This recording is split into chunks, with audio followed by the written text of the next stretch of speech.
حبايبي عاملين ايه؟ يا رب تكونوا في افضل واحسن حال. في الاول كده بشكر كل الناس الجديدة اللي بتضمني وبقول لهم بجد نورتوا في القناة، ويا اهلا بيكم في قناة ماي هاوس.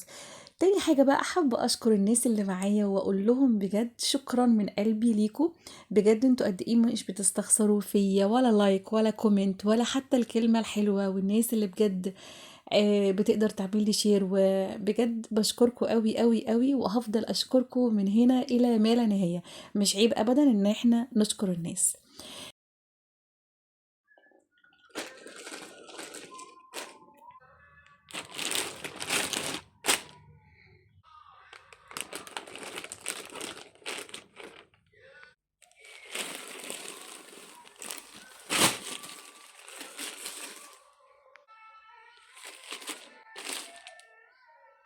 تعالي بقى النهاردة اديكي شوية افكار كده لاي ست بيت زي.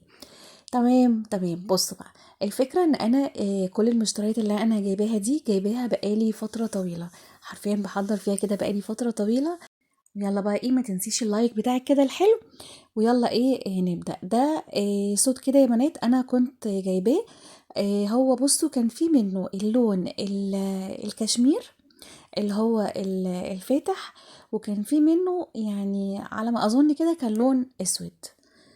ده اللي انا فاكراه. فبصراحة انا لبسي في الهدوم بيبقى الوان غير لبسي في البيت، فاهمين قصدي؟ فبصراحة اللون الكشمير انا بحبه قوي، يعني بيبقى لونه حلو. كل واحد عارف بقى طبعا، انت عارفة لون بشرتك ايه اللي يليق عليها ايه اللي ما يليقش عليها، ايه الحاجات اللي انت بتحبيها، فاهمة قصدي؟ ده كده بنطلون، وبجد خامته حرفيا ناعمة قوي قوي، يعني فاهمين؟ الخامة بتاعته طرية كده وقطن خالص، ما تحررش يعني. على فكرة ده يمشي معاكي في الوقت الخريفي او في الصيف، يعني عادي بيمشي معاكي في اي وقت. شوفي انتي بقى ايه. وعايزه اقولك يعني انتي لو لبستيه مثلا ولبستي عليه جاكيت كده او حاجه مثلا عادي ممكن تتدفي. بس انا بصراحه انا مش بعمل كده ولا اصلا بلبسه. بس انا هقول لكم انا بعمل ايه. انا بعمل حاجه تانية خالص غير اللي انا بقول لكم عليه. بس انا برضو بديكي افكار، يعني فاهمه قصدي؟ هو خامته يا بنات طريه قوي ومن الخامه اللي هي بتمط. فعشان كده انا هقول لكم على حاجه تانية غير اللي انا يعني غير الفكره اللي انا بقولها لكم، فاهمين قصدي؟ انا من الناس اللي اصلا يعني لما يجي عليا العيد مش بجيب هدوم عيد. انا بصراحة انا مش ببقى محضرة لنفسي هدوم عيد، ولا هجيب ده واجيب ده وانزل اجيب الشوزة والشنطة والهدوم والحاجات دي. لا خالص، انا مش كده، ومش بربط نفسي بالهدوم ولا بربط جوزي ولا اي حاجة. انا بتبقى بصراحة اولوياتي اهم حاجة عندي هي ولادي، فاهماني؟ يعني هم بدور عليهم هم الاول، وبعد كده بقعد بقى بعد فترة مثلا، يعني انا معايا فلوس مثلا انزل اشتري حاجة. بنزل اشتري الحاجة يا بنات، بشتريها في وقت بصوا استنوا هكمل معاكم. بصوا ده شميس كده جينز، تمام؟ ده برضو انا جايباه من فترة طويلة. هقول لكم انا جايباه من امتى، يعني فاهمين؟ ده جينز كده حاليا يتلبس في الوقت ده، ما يقولش لا خالص. فعشان كده انا طلعت الحاجات دي بقى وقلت ايه، يعني جمعت كده مشتريات كتير. انا بحاول ان انا بص هو انا هلبس لكم كل حاجه دلوقتي، يعني هاجي اصور هحس نفسي لا الكم مش باين. فهلبس لكم كل حاجه وابينها لكم، يعني فاهمه قصدي؟ بس ايه، اعذروني على تصويري وانا بلبسه الهدوم عشان الكاميرا بتبقى جايباني. فاعذروني على تصويري، مش محدش يعيب بقى على تصويري وانا لابسه الهدوم. لونه حلو قوي. وعلى فكرة البسيه بقى على اي لون، عايزة تلبسيه على بنطلون بني، عايزة تلبسيه على بنطلون جينز، ايه اللي يعجبك. ده مش عارفة، انا اصلا مش فاكرة جايباه منين، بس انا لقيت تيكت مكتوب عليه مارسيليا. مين مارسيليا؟ والله يا غالية ما عارفة، يعني انا مش عارفة اي حاجة. وده ايه بقى؟ بص احنا كده الحاجات الخريفي او الصيفي اللي هي تتلبس على جنب بقى خلاص. دي الحاجات الخريفي والصيفي. ده بقى كده هنخش فين؟ هنخش في الشتوي. من الشتوي بقى اقدر اقول لكم ان انا الحاجات دي لسه جايباها دلوقتي. جبتها دلوقتي ليه؟ ان احنا حاليا في سيل. فعشان كده نزلت وجبت. فطبعا احنا خلاص العيد خلص وخلاص مفيش طبعا هجيب لهم هدوم ولا اي حاجه. وانا اصلا بصراحه من الناس اللي لما بيجي عليا العيد الكبير انا مش بجيب يا بنات هدوم. اول بقى ما بخلص امتحانات والدروس والمدارس والحاجات دي ببتدي انزل اجيب لهم حاجات صيفي، ومش بربط نفسي. ممكن افرحهم واجيب لهم مثلا الوقفه. طبعا الوقفه دي للناس اللي بره مصر مش عارفينها، يعني مثلا هدوم الوقفة دي اللي هي ليلة الوقفة بنلبسهم الهدوم بتاعت بيت وبنقول عليها وقفة. شفتونا احنا بقى بنعمل على فكرة كان في ناس سوريين عندنا، فكانوا يقولوا لي يعني ايه هدوم الوقفة. فاقول لهم الهدوم بتتلبس يوم الوقفة. ايوه، يعني انتوا بتجيبوا هدوم؟ على فكرة السوريين والله العظيم يا جماعة بجد انا حزينة قوي على السوريين بجد اللي مشوا. كان عندي جيران سوريين بجد، كنت يعني الله يمسيهم بالخير بقى. ف المهم عرفتهم بقى عرفتهم هدوم الوقفة ايه هي.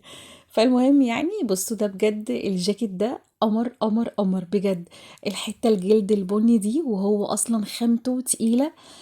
لونه جراي، جراي فاتح كده، يعني تحسوه مدي على سماوي، برضو تحسوه مدي على اللون اللي انا البروفا اللي هو البيبي بلو اللي انا لابساه ده. فهو لونه حلو قوي قوي بجد يا بنات. حاجة كده انا هلبسه على فكرة دلوقتي وهتشوفوا الصورة وانا منزليها لونه بجد حاجة كده شياكة، ودي بتبقى طايرة كده. فهو على فكرة مش كله بيبقى فيه زراير، فاهمين؟ يعني هو نصه بس كده اللي فوق زراير والباقي مفتوح وطويل بعد الركبة بشوية. والزراير اللي في الكم دي هي المفروض ان هي بني محروق، فاهمين؟ فانا بس علشان الكاميرا ما افضلش رايحه جايه بيها، فعشان كده مش عارفه هوري. بس انا هقرب لكم دلوقتي واوريكم. حاليا بقى انتي تنزلي تجيبي هدوم شتوي، تمام. وعلى فكرة ممكن كمان تنزلي كمان اخر الشهر دوت برضو السيل لسه موجود. الحاجات الشتوي لسه في ناس حاطه جزء صيفي في المحلات وحاطه جزء شتوي. عادي انزلي هتلاقي الحاجة حرفيا برخص التراب. ده يا بنات انا كنت جايباه من محلات في عبد الناصر، بس المحلات اللي هي الجانبي. في محلات ساعات بيبقى فيها حاجات ارخص من كمان المحلات اللي بره. عبد الناصر ده عشان حد سألني قبل كده يا بنات اسكندرية، انا في اسكندرية، فاهمين قصدي؟ فالمهم انا كنت جايبه دوت في الوقت الحالي ده اللي انا فاكراه بصراحه. فالحاجات بتاعت دلوقتي انا فاكراها. كنت جايباه تقريبا كان عامل 575، ده اللي انا فاكراه. هو كده بس والله. هو يعني انا مش عارفه وديت التيكت فين. المفروض ان انا يعني لما جبته شلته بقى وطبقته الهدوم مش عارفه ايه كده. وبعدين جه في دماغي ان انا اصور لكم، يعني والله انا فاهمين قصدي. فالمهم وجبت الطرحه دي. عايزه اقول لكم هي بجد بني تايجر كده، بني محروق في بيج كده فاتح قوي. وعايزه اقول لكم نفس اللي هو الحرف ده هو مش اسود، هو بني محروق بتاع الطرحه. فاقول من هنا بقى جات لي الفكره ان انا اجيبه على اساس يبقى نفس اللي هو القفله بتاعت الجاكيت من فوق، فاهمه قصدي؟ فحرفيا وانا لابساه بيبقى بجد حلو كده، وحاجه يعني بجد حاجه محترمه. يعني مثلا مش ضيق، وفي نفس الوقت هو يعني نص منه مقفول بالزراير والنص التاني. بصوا بقى البونبونية دي، يا خراشي يا خراشي عليه. حاجة كده خاطفة قلبي وعقلي وكل حاجة حرفيا. بجد انا اغرمت بيها. لونها بصوا هي ممكن تكون ما تعجب مش عاجباكوا او مثلا على حسب، بس انا بجد بجد حرفيا عجبتني قوي يا بنات، قوي قوي قوي وفوق ما تتخيلوا. لو اقول لكم هي بكام، ده كان واحد واقف بعربيه. بص انا ممكن اقول لكم هي بكام، بس انا مش عايزه اقول لكم دلوقتي ليه، عشان يعني ما تحسوش ان هي مش قيمه. انتي اللي بايديكي تخلي حاجتك قيمه، والله العظيم على حسب ذوقك. واكيد طبعا انتوا ذوقكم احلى واجمل مني بكتير. بس الموضوع بيبقى موضوع بس تنسيق. يعني كل ما تجيبي حاجه، واهم حاجه وانتي بتجيبي هدومك ما تجيبيهاش كلها مره واحده. انا من النوع مثلا اللي جبت الجاكيت مره اجي امشي كده ايه ده الله الشنطه دي، لا انا مش مصدقه ان هو يعني عارفه في عربيات كده ساعات ملاكي بتبقى واقفه كده، اللي هو اللي بيبيع كده هوبا واخد بعضه وماشي، فاهمين قصدي؟ فاللي هو ايه ده استنى فروحت اخدتها منه دي. وواحدة تانية برضو هوريها لكم. حرفيا سعرها يا بنات بصوا يعني مش هقول لكم دلوقتي، اسالوني بقى في الكومنتات. اسالوني كده في الكومنت. حرفيا سعرها مش هتصدقوا بجد، مش عايزه اقول لكم دلوقتي سعر، مش هخبيها، اكيد هقوله لكم طبعا، بس علشان خاطر ما حدش يقول لا وحشه، هي ساده. حرفيا بصوا، يعني مش مكملة ايديا شبر نفسه، مش مكملة، سادة يجي بقى عليها الزمن يدور بيها الزمن. هي ولا فيها حاجة تبطل، ولا فيها تفاصيل كتير، ولا فيها سوست، ولا فيها اي حاجة. تمسكي تلبسيها كروس، تلبسيها على ايدك، اي حاجة. انا اصلا واحدة من الناس اللي هو اصلا ما بهتمش بالهدوم خالص، ويعني لما بنزل كده مش ببقى حاطة لون معين يعني في دماغي. انا بنزل واللي هو يعني زي ما تيجي تيجي الحاجة اللي بتعجبني. وساعات حاجة اختارها تبقى حلوة قوي، واجي البسها سبحانك يا رب تبقى وحشة عليا، ايه ضيقة وواسعة بزيادة، يعني حتى لو السايز ظبطته برضو هو مش نازل لي من الزور. فاهمين؟ إيه بصوا، ده لون كافيه. انا حرفيا ما عمري ما لبست اللون الكافيه في اللبس. انا مغرقه البيت كافيه، بس ما تخيلتش ان انا هجيبه في لبسي، بس هو ايه، عجبني. ده بيتلبس كده مفتوح او مقفول عادي، بس بصراحه وهو مقفول حسيته ضيق، فقلت ايه لا، يعني لما اجي البسه بقى بعد كده إيه هبقى البسه إيه مفتوح. بس انا بوريكم برضو إيه شكله، هو شكله حلو. وده انا فاكره سعره، ده كنت جايباه من ده فاكره سعره، كنت جايباه ب275 حاجه، حرفيا يعني رخيصه جدا. وده انا كنت جايباه من عند قبل كده قلت لكم برضو عليه، من عند محل سيلا. عايزه اقول لكم في محلات كتير بيبقى فيها الشعبي، وبيبقى فيها الحلو، وبيبقى فيها الوحش، على حسب انتي اختيارك وهدوءك وذوقك ولبسك، انتي فاهمه. فكل حاجة فيها كده وفيها كده. فيها كده ساعات حاجات بنقول عليها كده لقطة، اللي هو ايه، سبحان الله، تبقي ممكن يعني تلبسي حاجة وحد مفكرها ان هي واو، وهي اصلا يعني عادي من مكان بسيط، بس انتي اللي خليتيها حلوة. فاهمة؟ اكيد اكيد يعني فاهمين قصدي. إيه بصوا بقى، انا من جمال الشنطة دي جبت واحدة. انا عايزة اقول لكم الاول انا عملت ايه في السود ده. بصوا السود ده يا بنات، انا لما جبته جايباه الصيف اللي فات، حرفيا كده، والله العظيم والله العظيم جايباه الصيف اللي فات.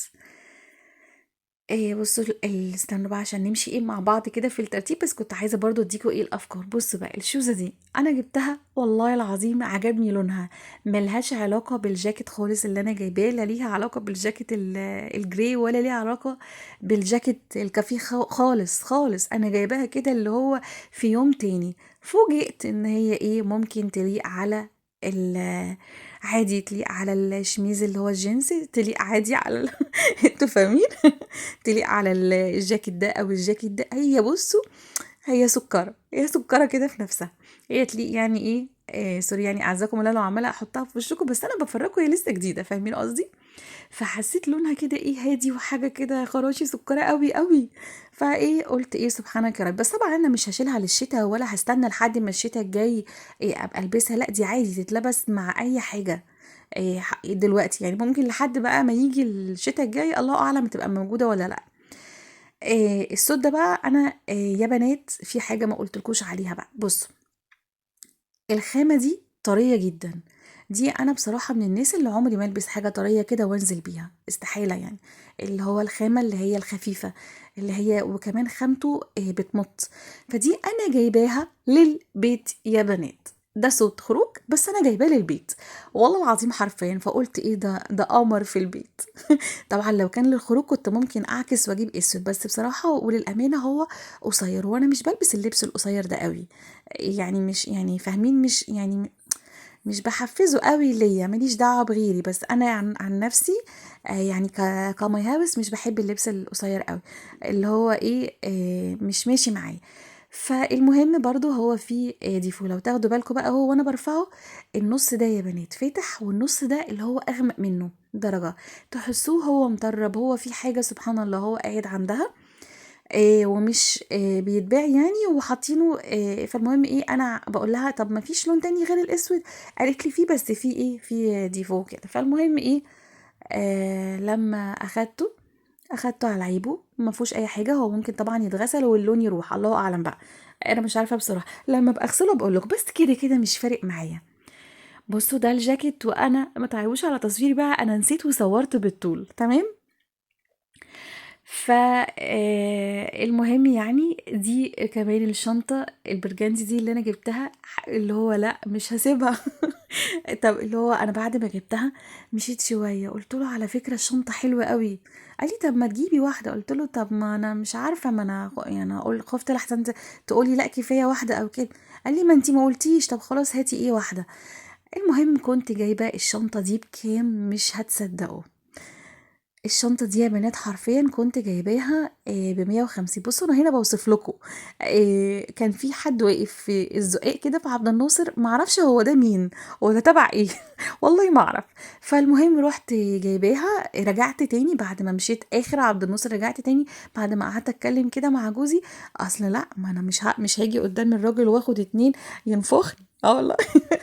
فسبحان الله لقيته هو من نفسي بيقول لي إيه طيب ما طالما رخيصة كده، لو في لون تاني عاجبك او حاجة تانية عاجبك عاجباكي يعني هي. قلت له بجد؟ قول والله. فانتي دايما حاولي لما تشتري هدوم ما تشتريش هدوم في المناسبات والاعياد والحاجات دي كلها.